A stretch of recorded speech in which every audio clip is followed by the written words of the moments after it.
في اقل من 10 دقايق هتعمل اب ويظبط لك مودك ويقول لك تعمل ايه اليوم كله. ومش بس كده، انت تقدر كمان تعمله ببلش للعالم كله. واحلى حاجه فيه انه بسيط جدا ومن غير اكواد، وكمان هنربطه بتشات جي بي تي. ويلا بينا نتعلم حاجه جديده.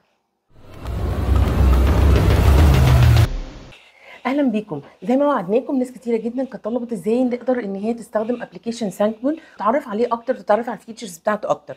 سانكبول فيه اوبشن ان انت تعمل ابلكيشن بالاي اي، يعني انت تكتب له انت عايز تعمل ابلكيشن ايه وهو يطلعه لك. احنا النهارده هنشتغل على ثينكبل العادي عشان نتعرف اكتر على ثينكبل ونقدر احنا ازاي نستخدمه في منتهى السهوله. وان شاء الله الحلقات اللي جايه هنعمل لكم ابلكيشن باستخدام الاي اي اكستنشن اللي موجود في ثينكبل. يلا نبدا مع بعض. احنا هنعمل ابلكيشن فكرته بسيطه جدا، تدخل عليه تفتحه عشان تعرف تقول له مودك ايه النهارده، لو انت زعلان متضايق فرحان. ولما بتدوس على الزر بتاع سبمات بيفتح لك سكرين بيقول لك المفروض ان انت تعمل ايه النهارده، اقتراحات عشان تخلي مودك لو هو حلو يفضل حلو، او كمان تخليه حلو بزياده، او لو مودك انك تعبان او متضايق او في حاجه مزعلاك، ازاي ان هو يفرحك اكتر، يخليك تطلع من المود اللي انت فيه دوت ويخليك ان انت تنتج.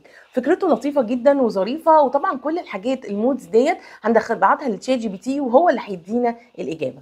اول حاجه مع بعض هنفتح ثينكبل وهنبدا ان احنا نعمل نيو بروجكت. طبعا المفروض ان احنا عاملين اكونت على ثينكبل، فهنفتح على طول وهيقول لك ممكن تعمل ديسكرايبنج للبروجكت، بس احنا هندوس على تحت اللي هي كرييت بلانك بروجكت. اعمل لي بروجكت فاضي وانا هعمله، انا مش عايزه استخدم شات جي بي تي. الفرق بين البرايفسي والبابليك ان انت لو دوست برايفت يبقى هو لازم هتدفع فلوس، لكن البابليك ما بيخليكش ان انت تدفع فلوس، يعني بيبقى فري تماما. فاحنا الاول هنخليه زي ما هو بابليك. هنلاقي عندنا ان هو في الجنب اللي هي الحته بتاعه سامبل بروجكتس، ماي بروجكت دي بروجكتس بتاعتك. سامبل بروجكت ديت افكار البروجكت ممكن ان انت تبدا بيها، يعني انت مثلا عايز تعمل فكره مشابهه فهم مديك زي سكرين او تولز يقدر ان هم يساعدوك ازاي ان انت تبدا الفكره دي، تقدر ان انت كمان تستخدمهم. البابليك جاليري ديت الحاجات اللي الناس تانية تعملها، تقدر تشوف الناس تانية عامله مشاريع ايه وان انت تتفرج عليها، تديك افكار، تتعلم منهم اكواد معينه. كل الحاجات دي مهم جدا ان انت تبقى عارفها وانت بتشتغل على ثينكبل عشان تبقى فاهم الايه السكرين اللي انت شغال عليها. الكاستمايزيشن اللي هو سيف سكرين وموديولز ولوجيك موديولز، لما انت بقى بتشتغل على ثينكبل كتير مثلا بتعمل سيف لحاجات عندك بتستخدمها اكتر من مره، بتسهل عليك الوقت والسكرينز اللي انت على طول تقدر ان انت تسحبها ودراج ودروبت في المشروع بتاعك. طبعا احنا عارفين ان الثينكبل ما بنكتبش فيه كود خالص بايدنا، وكل الحاجات عباره عن بلوكس حتى الكود، وده بيخليه من الطف الابلكيشنز اللي موجوده ان انت تقدر تتعلم عليها زي ان انت تعمل ابلكيشن وفعلا تقدر كمان تعمله ببلش، وعنده اوبشن انك تعمل ببلش على الستورز المختلفه. طبعا الحاجات ديت الببلش مش فري، لازم تبقى فاهمين الموضوع دوت. لو انت وصلت المرحله ديت يبقى كونجراتيليشنز على البروجكت بتاعك. طيب بعد بقى ما نعمل المشروع هندخل هنلاقي زي ما احنا شايفين كده عندنا فوق عندنا تو تابس اللي هي الديزاين والبلوجز. الديزاين اللي احنا بنعمل فيها الديزاين بتاعنا، والبلوجز اللي احنا هنحط فيها الكود بتاعنا. هنا اهوت الاول سكرين 1، طبعا ممكن تعمل اديت للنيم بتاع السكرين من الشمال، وكمان هتلاقي فيه كومبوننتس كتير قوي. في الليفت خالص هتلاقي ديزاين وهتلاقي داتا وهتلاقي اسيتس وكلاود فاريبلز وسيتنجز. احنا بس هنشتغل على ديزاين. الداتا دي لو انت عايز تكونكت بالداتا بيز واسيتس مختلفه انت عايز تضيفها. الكلاود فاريبلز اكيد مش هتستعمل دلوقتي كلاود فاريبلز، وكمان السيتنجز لو انت قررت ان انت تببلش الاب بتاعك. الكومبوننت تري ديت هي هنا بيبقى فيها سكرين 1، هتلاقي فيها كمان كل ما نضيف حاجه جديده تظهر في الكومبوننت تري اللي هي الكومبوننتس اللي بتاعه المشروع بتاعك انت، الابلكيشن اللي انت بتعمله دلوقتي.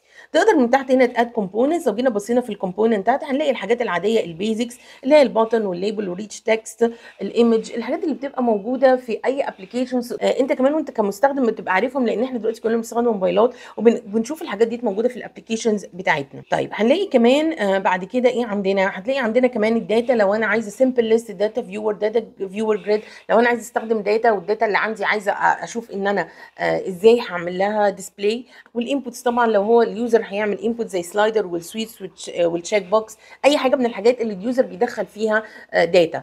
هبتدي ان هو اقول له ان انا عايزه احط ليبل، فمجرد ان انا بعمل دراج ليبل وبحطها هلاقي عن الناحيه اليمين ان هو بقى ان دي الحاجات اللي خاصه بالليبل. في الاول كانت الحاجات الخاصه بالسكرين زي لون سكرين اللي انا غيرته عملته بلو. عندك فيتشر كتيره قوي مخصصه لكل كومبوننت تقدر ان انت تغيرها زي ما انت عايز. الحاجات اللطيفه فعلا ان انا لما كتبت له هنا هو هاو ار يو فيلينج توداي دي، ان انا عايزه يبقى ده الاسم بتاع الاب بتاعي، اقترح عليا الاي اي على طول راح ظاهر لي، واي اللي هي شايفين الكرسر اللي عليه ستار دي فوق هو دوت الاي اي، هنا هو قال لي ان هو ممكن يقترح عليا اسامي تانية واتس يور مود توداي، حسيت ان هي احسن فقلت خلاص ان انا هستخدمها. فحتى انت لو عايز تعمل حاجه او تكتب حاجه ومش عارف بالظبط ايه الكلمات اللي ممكن تستخدمها، هو كمان هيساعدك ان انت تظبط موضوع التكست ده. هنا بقى طبعا عندنا على اليمين زي ما اتفقنا الفيتشرز، فالليبل هيبقى الفيتشرز بتاعته ايه، بنتكلم طبعا في الفونت، في شكله، في لونه، في حجمه، حاجات برده بتعتمد على البرنامج بتاعه انت عايز يبدا ازاي والابلكيشن بتاعك يبدا ازاي. انا هنا عايزه احط ايه، انا كمان بعد ما قررت المود توداي قلت له ان انا الفكره اللي انا عايزه انفذها ان انا هحط سلايدرز ب 6 ايمجز، يعني 6 صور معاهم 6 سلايدرز، وكل ايمج بيعبر عن ايموجي معين، وكل ايمج بيعبر عن حاله معينه عن طريق الايموجيز، والحاله دي ممكن تزيد ممكن تقل. يعني هعمل له مثلا ايموجي هابي واحط له سلايدر، لو انا عملت سلايدر كده يبقى انا بوزيتيف للاخر خالص يبقى انا سعيده جدا، لو عملته كده يبقى انا حزينه جدا للاخر، يعني الناحيه الثانيه قصدي يبقى انا حزينه جدا. فهو ده هيعتمد، هنعمل بقى ايه 6 ايموجيز وهنعتمد على الانبوت بتاع اليوزر، يبقى هو ده المود اللي هيدخله لي اليوزر بتاعي عشان اقدر ان انا اخد الداتا ديت واحط اروح اسالها لشات جي بي تي واقول له يطلع لي بقى التو ليست بتاعتي النهارده اعمل ايه علشان خاطر اغير من مودي. هنحط مع بعض سلايدرز وهنقدر كمان نعمل سيتنج للسلايدرز جنب الفاليو بتاعتها، يعني الفاليو بتاعتها في النص مثلا انا عايزاها 0، عايزه الماكسيمم فاليو مثلا 10 والمينيمم فاليو نيجاتيف 10. كل الحاجات دي الفيتشرز دي نقدر نغيرها من الويندو اللي بتبقى موجوده اون ذا رايت، مجرد ان انت تدوس على الكومبوننت بيظهر لك كل الفيتشرز بتاعته الناحيه الثانيه. حطيت الايموجيز المختلفه عن طريق الايمج، حطيت كذا ايمج وحطيت فيهم الصور اللي انا عايزاهم للمود بتاعي، وحطيت كمان السلايدرز المختلفه، وطبعا غيرت كمان لون السلايدر عملته ريد ويالو، لو عملته يعني ماكسيمم يالو يبقى انا فيري فيري هابي او فيري فيري سيك او ايا كان فيري فيري ساد فيري كراينج اي حاجه، ولو عملته خالص على اليالو ممكن طبعا يبقى في النص، يعني ايه بحدد المود بتاعي. الموضوع احلى حاجه فيه لذيذه ان انت بتفكر ان ممكن اليوزرز يختار ايه علشان تقدر تخمن ايه اللي ممكن يكون الاوتبوتس المختلفه، وهو ده الكريتيكال ثينكينج علشان تقدر انت تعمل ابلكيشن فعلا بجد مفيد وحلو.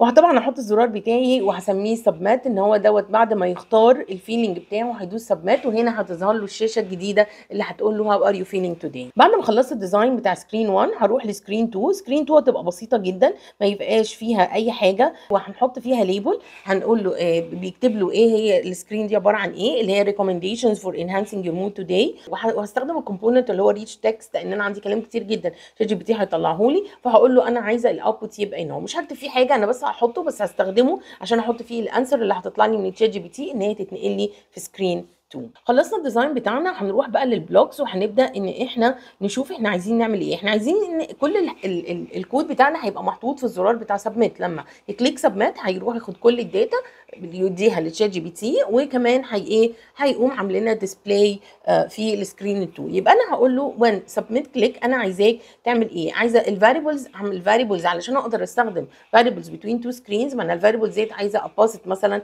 للسكرين الثانيه او السكرين الثانيه تبقى شايفاها، او اقدر ان انا استخدم الفاريبلز فريلي. يبقى لازم ان انا الفاريبل ديت عاملاها انيشيشن الاول، بيبقى اول حاجه هعمل انيشاليز ابلكيشن فاريبل. هنلاقي في 3 انواع من الفاريبل، هستخدم الابلكيشن فاريبل. هعرف بقى فاريبلز 6 علشان انا عندي 6 ايموشنز اللي هو ساد والهابي والسيك والكول والكراي والانكشوس، وهعملهم سيت تو 0 لان هم هيطلعوا رقم، فانا هعمل سيت تو 0 بجيب الزيرو من البلوكس بتاعه الماث. وبعدين هعمل كمان انيشاليز للانسر، لان الانسر دي احنا اتفقنا دي بقى بالذات اللي هتبقى ما بين التو سكرينز، يبقى انا لازم اعمل انيشاليز لفاريبل عشان اقدر استخدمه بين التو سكرينز. يعني هل ده معناه ان انا لو هنا مش عايزه اعمل انيشاليز للسلايدرز واستخدمهم على طول اقدر اعمل كده؟ ايوه اقدر اعمل كده، بس انا حبيت ان انا استخدم معاكم بلوكس كتيره جدا علشان نتعرف اكتر على سامبل ازاي نقدر ان احنا نستعمله. خلي بالكم ان الفاريبل انسر اللي عملنا انيشاليزيشن عملته تكست، حطيت فيه تكست امتي ما عملتلوش رقم لان هو مش رقم هو تكست. وبعد كده بعد ما عملت انيشاليز لكل الفاريبلز بتاعتي هروح في البلوكس تحت خالص وهدوس على ادفانسد وهيطلع لي اوبن اي اي سيرفيسز، وهقول له انا عايزه اعمل اوبن اي اي سيرفيس. السيرفيس ديت عشان نقدر ان احنا نستخدمها لازم نبقى مشتركين في اوبن اي اي. هو الاشتراك فيه اقل حاجه $5، وبصراحه الموضوع بسيط جدا لو انت عايز تجربه، ما تظنش ان هو ممكن يبقاش مبلغ كبير لو انت كمان تقدر ان انت تجربه انت وكذا حد مع بعض. دي في الاوبن اي اي هتجنريت اي بي اي كي 1، هتفتح اوبن سيرفيس 1 وهتعمل بيست للاي بي اي كي اللي انت خدته، وتقدر ان انت دلوقتي خلاص تقدر بسهوله ان انت تكونكت معاه. ومجرد ان احنا نقف على اوبن اي اي سيرفيس هيطلع لي البلوكس بتاعتها، فهقول له ان انا عايزه اقول اوبن اي اي سيرفيس عشان اعمل تكست كومبليشن، انا مش عايزه ايمج، مش عايزه فويس، مش عايزه احول تكست لفويس، في كذا اوبشن تقدر ان انت تستخدمهم.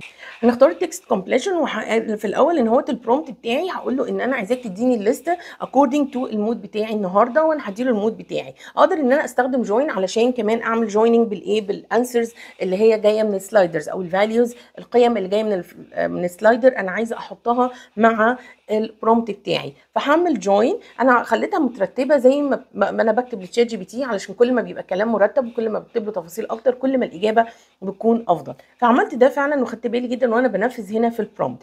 عملت نيو لاين وكتبت له ايه الهابي مود، وحطيت كمان الفاريبل بتاعي اللي هو هابي. اضيف كل الفاريبلز بالبلس ديت زي ما انا عايزه. هنا بقى بحب قوي استخدام الفاريبل، عشان لو حصل ان انا قررت ان انا اغير الفاريبل هابي دوت، ما عملتوش سلايدر، عملت حاجه ثانيه بدل ما اقعد اغير في كل الكود بتاعي، مجرد هروح بس اغير جمله واحده اللي هي set a variable happy to بدل سلايدر happy value اغيرها، مثلا ان انا قررت انا اعملها تشيك ليست، اعملها نمبر انترد، وات ايفر انا عايزه ايه. عشان كده انا بحب دايما ان انا استخدم الفاريبل لما اكون ايه بعمل اي ابلكيشن. هخمل دوت لكل الفاريبلز بتاعتي، هحطها في البرومبت بتاعي، وهروح اقول له ان هو انا عايزاك بقى لما تخلص تعمل ايه زين دو. هتسيت الفاريبل انسر بالريسبونس اللي هيجي، مجرد ان احنا نروح على كلمه ريسبونس كده وندراج، يبقى ده معناه ان انت بتاخد واحده من الريسبونسز اللي موجوده عندك تقدر ان انت تستخدمها هنا.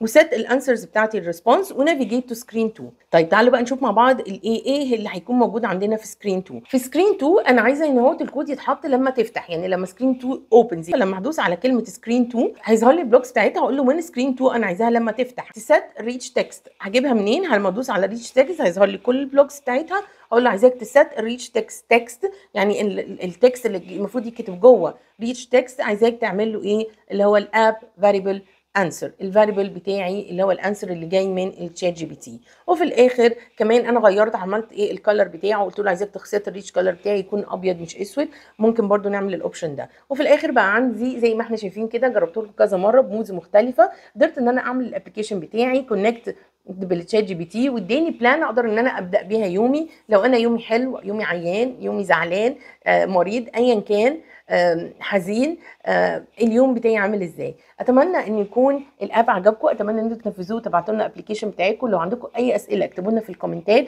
لو عايزين تعرفوا اكتر احنا ازاي عملنا كونكشن بين الاي بي اي والشات جي بي تي اكتبوا لنا. تقدروا ان انتم تتفرجوا على حلقات قبل كده عملناها على سانكبل واب لاب. ما تنسوش تعملوا لنا لايك وشير وسبسكرايب في القناه بتاعتنا. هابي كودينج.